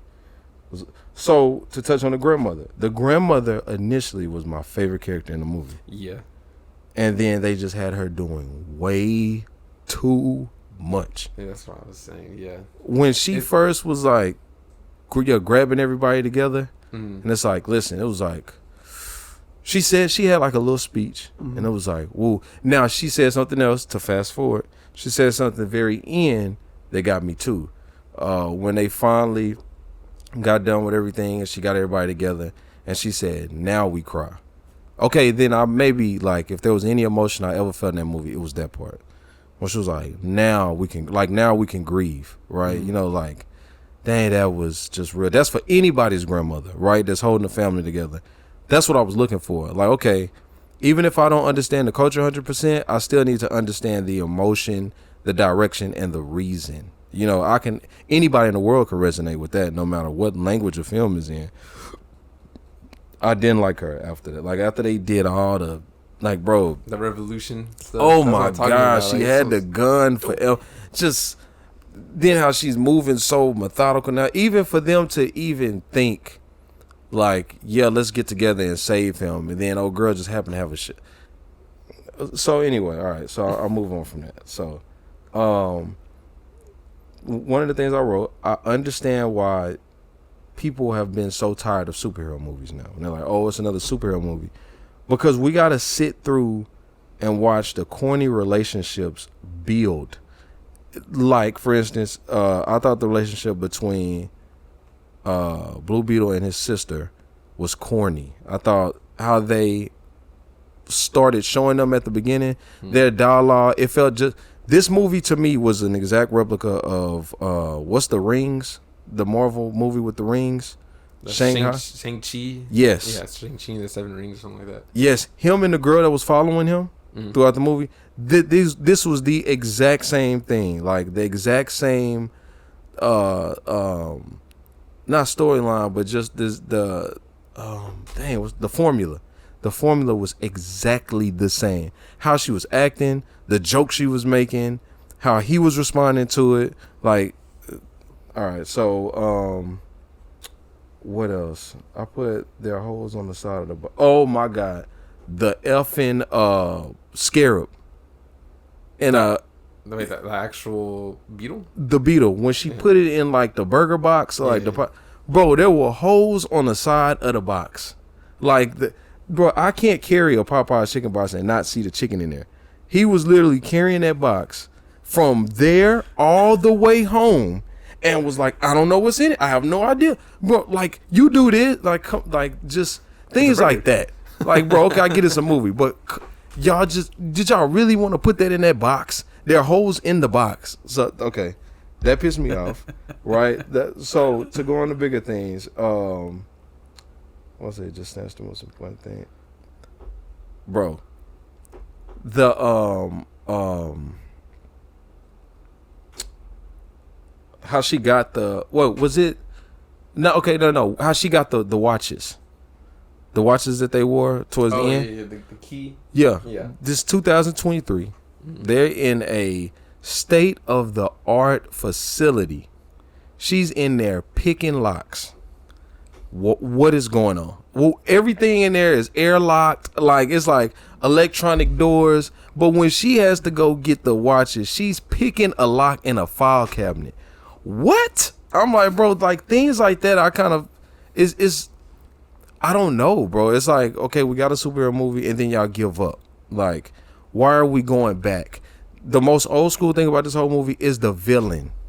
You Which got one? the white woman, right? And from the beginning, I saw it as trash. She was the same villain from Shazam 2. It's the woman, we need this and we can have all the power, right? She made a comment. Shoot, what did she say? She said, finally, when she got the scarab, finally, the power of the scarab will be ours and we will change the world. Bro, like, why are we still looking at villains like that? The white woman that wants the scarab that that Blue Beetle has, so she can do everything to change and affect the world. It's Shazam. I mean, not Shazam. It's Black Adam. It's dang near every freaking supervillain movie we've seen in the 90s. Every one, I want to get it and change the world, be the king of the world. I couldn't get down with it. I was frustrated throughout this entire movie. There was another thing that I said, bro. There was, if y'all ever go watch it again, his size throughout the whole movie, all you heard was, oh my God. The whole movie, bro. He's in the suit. What the? Going through the. What is the machine? Bro, the whole movie. He, like, even before he got the scarab, after he got the scarab, after the suit comes off, when he's home, when he's taking off running, when he gets his helmet knocked off and he's done fighting. And he's talking to the uncle. He's talking to the girl. I don't like the whole time, bro. It was pissing me off. I was just like, bro, just Just live with it, bro. Just live with it. Everything ain't gotta be a effing. Tom Cruise don't even make that much noise, bro, and he's running in all his movies. All right, so, bro, I mean, eventually I get through the rest of this stuff, but yeah, bro, the movie was weak for me. I was accurate about that sword. He pulled that sword out towards the end. It looked clean. His pose with the sword was clean. The move he did, which I feel like is a move you would do on Injustice 2, the move where he spins with the sword forward. Mm-hmm. He held the sword and like jumped at him. That was cool.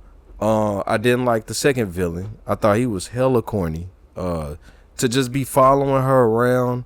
This is my personal body. But you like the villain from Iron Man 2? Not much. I didn't like Iron Man 2. Okay, I saw you. But now he didn't blow himself up though. Remember? I thought he did. Nah, they hit him with that laser that came out his Tony Stark's chest. I swore he was gonna have like a thing to blow himself up and like all the suits around him. I swore the suits. Yeah. I think you're talking about 3. No, I part think 2. I think 2 he had. Because remember he had all the suits like and they were all fighting and it was War Machine and Iron Man, so they were fighting a whole bunch of suits. The suits, yeah. And then once he was getting defeated, he was like that he put bombs and everything, so they all started blinking red and stuff like they were gonna all blow up. Oh, maybe, but that's not how he died though. I thought that was his suit too, that he was gonna blow himself up, and that's when they did that move to kind of make that to kill. Oh, so probably yeah. I just meant he didn't die by blowing himself up. Oh, okay. The dude blowing himself up didn't make any effing sense, bro. You finally got that power. You can live amongst now. You're a good guy now, right? You figured out. Well, bro, I did not like this movie, bro. Him saying you're doing it for family. That's what makes you weak. That was so cool. Why would anybody say that? It's just obviously a setup for him to realize that family makes you stronger. Like it was an obvious setup. I'm trying to think of what movie that was I saw where they had that line that was so corny and they kept doing it. Fast and Furious. Probably. But it was something else. They did like an obvious line, like they did a line that's obviously foreshadowing what they're gonna do at the end to say, no, I was wrong. This actually makes you stronger. Like you're doing it for family, that makes you weak. It didn't even make sense for him to tell him that. If all you want to do is kill this dude, like the conversation, the relationship between him and the girl, bro, oh my God. For her to just all of a sudden start liking him, for her to just fine though, wasn't she? Fine. She was beautiful. And just for her to start liking him. Bro, the scene when they were I'll get through it later, bro. I'll get through it later. Everybody kiss and he's like, well, we all knew that was gonna happen. Out of 10 though. I'm gonna get this movie About a 3. Yeah. It's gonna be Flash. What'd you get a Flash? Like a 3.5. Bro, you're cheating, bro. You should be ashamed of yourself, bro. I give it maybe a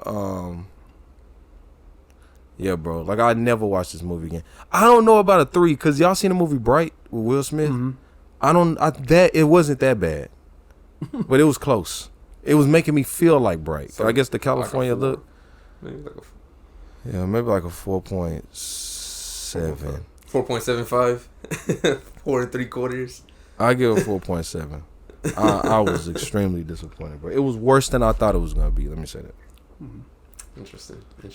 Fair enough. So and Gonzo, the one that was trashing it the most, to release for sure. I was expecting to give this movie about a 3. I didn't have any hope for it. Watching it, I enjoyed the music. I can relate to the music. I did like the music. I guess the biggest complaint for me was George Lopez, right? Mm-hmm. So it was. He wasn't as bad. Yeah. As I expected it. He wasn't as bad. But like you said, a lot of his jokes did fall flat. They did feel forced, and it was just like, okay, this is what I was expecting, because that's what you do with a comedian in a movie, right? You're gonna force him to be funny. Yeah. Probably his best one was when he was like, "You might want to sit down." And he turns around. There's nowhere to sit. And yes. And they're like, so anyway, the biggest laugh, at the when they were at the computer. Yeah. That was probably the biggest laugh there. I did enjoy his conversation with him to pep him. Like, fuck it, you gotta live with it, man. Mm-hmm. It is what it is at this point. A lot of the Latin family or the Mexican family, what's the word I'm looking for? dynamic, I guess, was there. Some of it was a bit over the top, like when he went to the job interview and they were outside sharing. Like that made me mad because that's used a lot in other like Mexican shows and things like that. It's stupid. I don't like it. The girl was fine. His love interest was fine. I'm with you with the grandma. Bro. I'm with you on that. She was cool until the fucking gun, the revolution story. There's two things that sold me on this movie because I was gonna write it off as just get a 5 and move on with my life. There's two things that sold me on it. It was a dad because I saw my dad in him. The way that he talked, the way that he acted, his mannerisms, hell, even the way he looked at times. Yeah, I saw your dad in him, absolutely. So, and I told him when he passes away, I did feel something. I was like, shit, God did see my dad. So that was one thing that sold it to me. The other thing wasn't even in the movie. Towards the end, they're fighting in a tunnel. I think they're draining the scarab. Oh, yeah. I go to the restroom, right? Too much high C. I gotta go pee. So I'm walking. And as I'm walking across the thing, there's a Mexican family in the front row. Little boy. And you just hear him say, "Come on, Blue Beetle." Right. Like he's cheering him on. That sold me again. As terrible as this movie may have been, that sold me to, hey, it may not be that bad. It ain't for me. This movie's not for me. This movie wasn't made for me. It probably wasn't made for a 30-year-old. This movie was made for them. The Hispanic kids. That's what it was for. So as corny as it may be, that's fine. It's not going to win an Oscar. It's not going to win any awards. But it was for the Latin community, for those Latin kids to finally see themselves up there. And that's what sold me on it. So I'll give it a 7. But the movie itself, as an adult, you probably won't enjoy it. DC still doesn't know what they want to do. If they don't know if they want to be serious in their films or be funny. They don't know what they want to do because they mix it up and it confuses you. Another thing that upset me about this movie, I caught onto it immediately, was when she kept on calling that dude the wrong name. I was like, this motherfucker is gonna do something at the end and shout out his name. And what did he do? Yeah. Wow. Save Blue Beetle, shouted out his name, and then he got killed. Okay, did he have to get killed? Did he have to stay in the room? No. Did that make any sense at all? He could have easily ran out with him. Because he was gonna get out anyways. Did it make any sense for that? Like, when I look at, I'm thinking about this scene. I'm like, you have me sitting here watching this, and you intentionally do something stupid for a joke. He could have said all those names and then took off outside. Why even put that joke in there? It's been used so many times with I immediately thought about scary movie, not scary movie, Haunted House 2. Yeah, when what's his name? The guy that Gabriel Iglesias. Yes. Yeah. And you talking about his names? Mm-hmm. It's the same thing. It's used all the time. Everything. That's why I think it went back to, like, again, they just wanted to have that racist white woman be the main bad guy, because like it could have kept a joke like that, how they did it earlier, how that the receptionist kept calling him Jamie. Like that would have been fine. like they could have just left it at that one. But then to do it again with somebody else, and then do it again mid movie, and then do it again at the end, like okay. Yeah. See, like what? So I want y'all to understand that the entire time I watched the movie, even before going into this movie, I knew that it would affect the both of you different than it would me, simply because of what you just said with the little boy and being able to see yourself as a superhero, right? That's what Black Panther did for us. But I'm going to tell you why I didn't take it easy on this movie, because we deserve to have ourselves shown on a big screen. When I say we, I'm sorry, Black people deserve to have ourselves shown on the big screen as a superhero with a good movie. We deserve to be a good superhero in a good movie. You deserve to have yourself portrayed in a good movie. I'm thinking that this is only the stepping stone. That's what I'm saying. This is just every Hispanic movie is always Day of the Dead. It's what? Day of the Dead.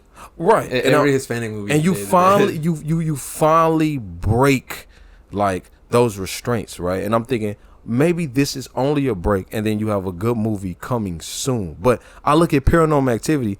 I love that movie, not because it's within the Mexican culture, but I think that it's a really, really good movie. And then you're following a Mexican family. I'm like, that's what you deserve for a superhero movie, not a movie where we're talking about Blue Beetle and what he does, but the movie was trash. Because who's to say that the second movie not going to be trash? Yeah. It's like, I knew what they were doing when I heard that this was a love letter to the Mexican culture. The first thing I thought is, please don't let this just be a bunch of stereotypical jokes or a bunch of let me get them on my side jokes throughout this running film, which to me it was.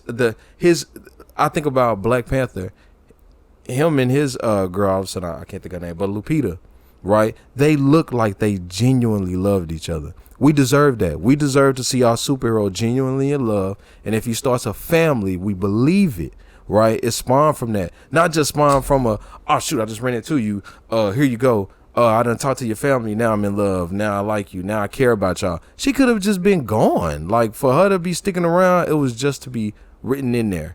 The grandmother could have just been so much more real. She could have just been real. These could have all been my favorite characters. The father, of course, I did see your dad and the father. I did not like some of the things that was going on. Like, first of all, I didn't even know he died. I did not even know that. Bro, I did not know he died. I thought he got hurt and he like went to like a cardiac arrest or something. Him turning around, going back, just was so weird. Cause like the Blue Beetle is only inches away. This nigga can see when somebody from a helicopter shoots a missile at him, and he's able to get out the way. But like your dad and your sister's over there getting restrained, and you had no idea. Like, you didn't see your father running. It reminded me of Aquaman when the Black Mana's father, how he got killed. Like, bro, this just don't make sense, bro. Like, he keep fighting over and over. He not getting close to hurting Aquaman, and then the Black Mana is mad because of that. Just like, all I'm saying is,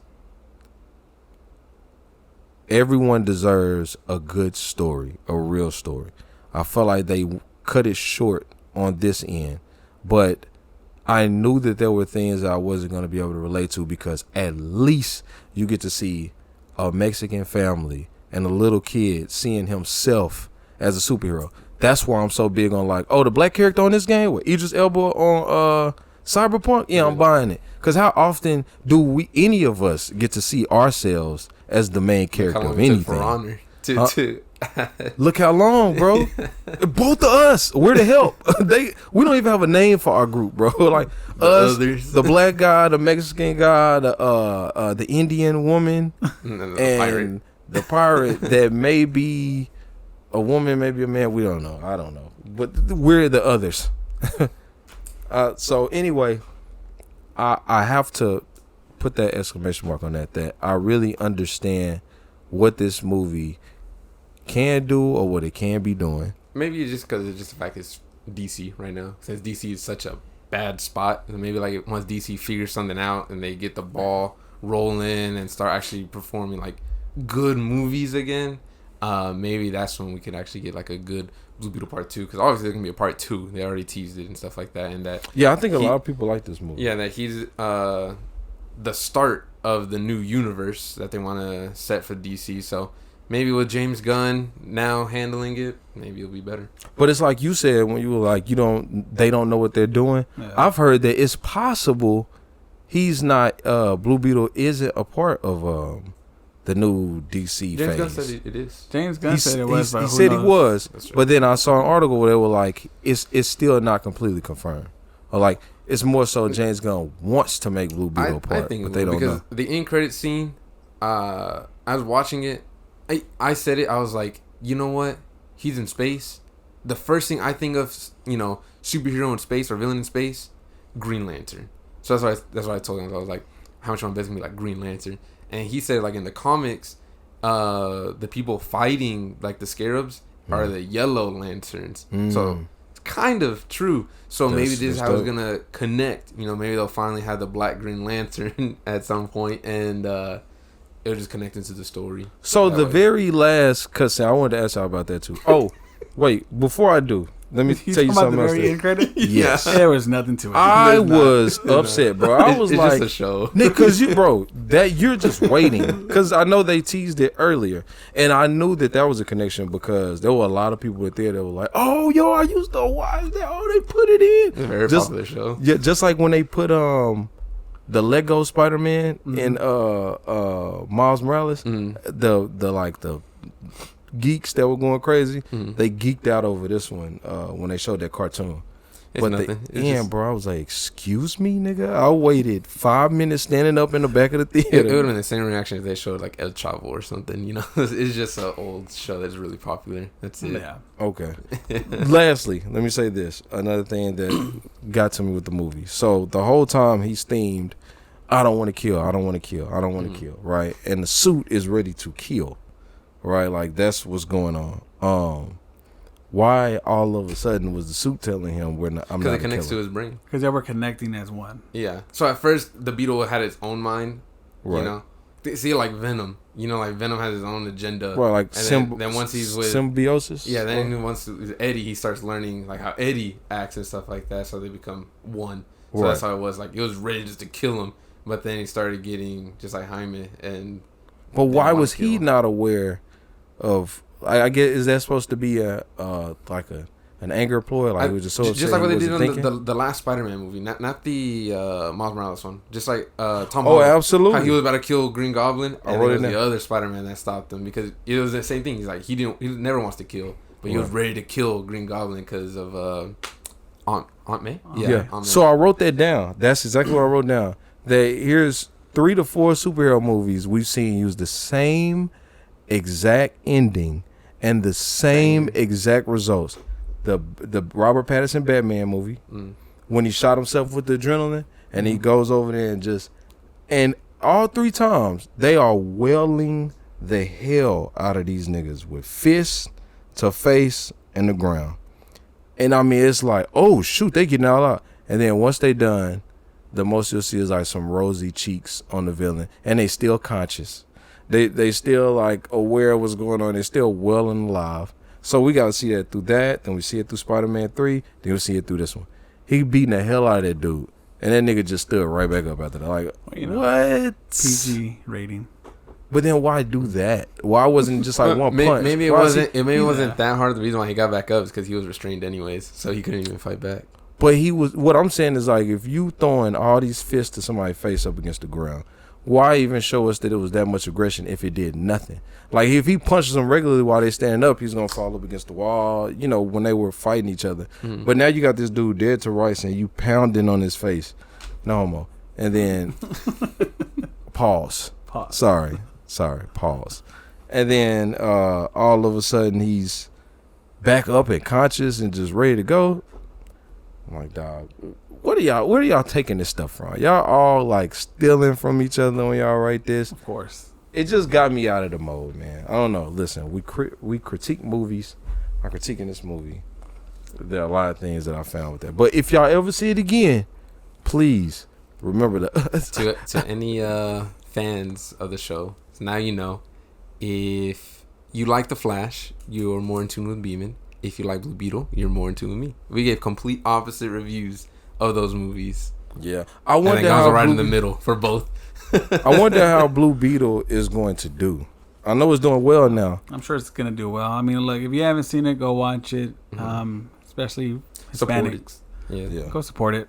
Take your kids to see it. If you're like us, an adult, you probably won't really enjoy it unless you're really into the comics. Then you'll probably have fun with it, but. Bro, and his uncle just knowing how to do everything all of a sudden. It reminded me of Super Mario Bros. With John Leguizamo. How you know how to control this? Oh, I've been playing Nintendo. Nigga, Nintendo guy. A, B, pause, start. Like, nigga, what? He was bro, the nigga uncle knew how to hack. Because he's this conspiracist. The nigga know how to fly a Beetle spaceship. It did have some references on there, too. Like, I know now it's in California or something like that. But the street name was El Paso. Yeah. I picked that up immediately. I was like, son of a bitch. Bro, them getting that house blown up and then she being like, oh, well, since we blew up your house, we're actually gonna rebuild it. Really? Like you ain't gonna move me somewhere else, bitch? Get the F out of here, bro. Like, you that's so cool. Ghetto, you're gonna stay there. Bro, what was going on? Like, this corporation had a freaking nuclear fight in the front yard, and there's no police, no government, nothing involved, bro. Like, what is this world? Well, unless that's how the world is. He was wearing a Gotham Law shirt, so maybe Batman. I remember that. Had something. You in? So, but if you in, well, but he wasn't. He went to school in Gotham, right? Yeah. So there's police present. I was. But they could just blow your house up. So I was expecting, like, hey, we blew up your house. You can move into the big mansion. Yeah. That's what I thought too. I thought it was a mansion. Yeah, we're gonna rebuild your shit little house. No, but you know what this means.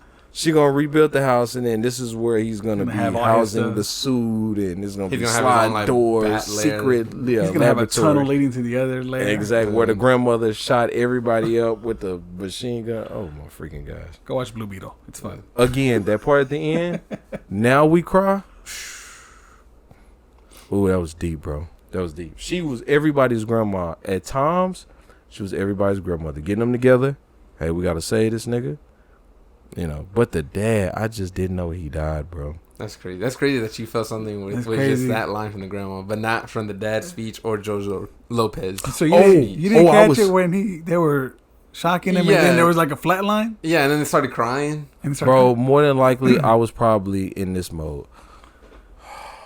Bro, I did that when George Lopez went up and gave that speech. Glizzies. I was pissed off. The movie theater glizzies. Bro, his lead up to having that speech was one of the worst parts of the movie, bro. When he's like, "Oh my gosh, I can't believe it! I gotta be the Blue Beetle forever."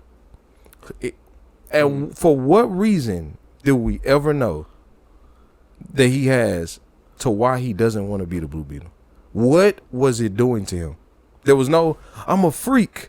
There was no, I think he just didn't want to. Did he though? Did he not? What happened? Like he just didn't want it. Yeah, there was. Did he though? I think it seemed like he just wasn't sure of himself. Like, I shouldn't be having this. This isn't me. Bro, really? Like, okay, Spider-Man. I never saw Spider-Man not wanting to be Spider-Man no more. Like, I mean, not at the beginning when he had facts, but I'm saying at the beginning when he didn't know what was going on, he didn't understand how it happened to him and all that. He was figuring out there wasn't any. I don't want this. But to that, Spider-Man didn't have a big ass bug on his back. Yeah, but he had webs coming out. Remember, all that stuff was happening to him. No, remember that stuff was happening that he couldn't hide. His stuff was sticking to his hands. That don't matter no more because they just referenced it that one time and that was it. What? The little barbs, the little barbs that came out going the wrong way too. No, those. But then remember when things were sticking to him when he couldn't put stuff down, he couldn't learn how to work it. Yeah. So what did we see with Blue Beetle? All we saw was a nigga fly into space, fly over the water, and everything was. He had to be naked every time, bro. Yeah, he had to be naked every time. Bro, so that's why he didn't want to be. He's a Hispanic with illegal family members. He definitely doesn't want attention. And desperate for money, and you get a state-of-the-art suit that can allow you to fly and manipulate space. Right? He can make anything. So you want him to be a villain? All I'm saying is, why was he mad that he was the Blue Beetle? Like, give me a reason, right? Ninja Turtles, we know why they would, if they ever said. If they got the opportunity not to be a Ninja Turtle, to be a regular person, we would understand. I think it did happen because they wanted to fit in. They kind of referenced it. In the cartoon, for sure. What are we talking about? Ninja Turtles? No, that's what I'm saying. I'm saying if something like that would be presented in the cartoon, we would understand why they don't want to be a turtle anymore, right? Mm-hmm. Like a black person, like when Dave Chappelle was like, I'm going to tell you right now, if I could stop being black, I'll be out the game. It's like that. But why does Blue Beetle not want to be? We had no reason. All that nigga was doing was flying, woohoo, all that. But then all of a sudden, well, looks like it's gonna be in there forever. I gotta have this forever. Like, why? Why are you mad? You got a girl now, right? They were love interests by then. She already knows all about you. Your family knows every single thing. They saw it happen to you. Why don't you want to be the Blue Beetle? Like. What is the reason that he was pissed off? There's absolutely no reason. And when he found out, he said, "Oh my God!" And he just starts swinging. And then they play the cutest little sad music. And he's like, "Oh." And then George Lopez like, "Hey, come on, let's talk." What? Bro, I was upset. I was mad. I started writing notes during that speech. So I really don't even know much of what George Lopez said. I was just mad that I can't fast forward through that part. But anyway, y'all see it again. Look at that. Is that not realistic though? You did. Is that not realistic though? Why does he not want to be the Blue Beetle? We can speculate. Yeah. But we know why Ninja Turtles would easily give it up. At least then, not at the end of the movie now. Yeah. But bro, that made me mad. The speech his father gave reminded me of Black Panther when he went up to see his father in the afterworld. Yeah. I was like, yeah, you're not supposed to be here no more. But that fell flat because his speech and his 9 Inch of Time, I was like, ooh, shoot, okay. But then how he ran back while everything was like collapsing and stuff, yeah, they took that from Shazam. When he was running, when he confronted his mom and, realized that he was not adopted.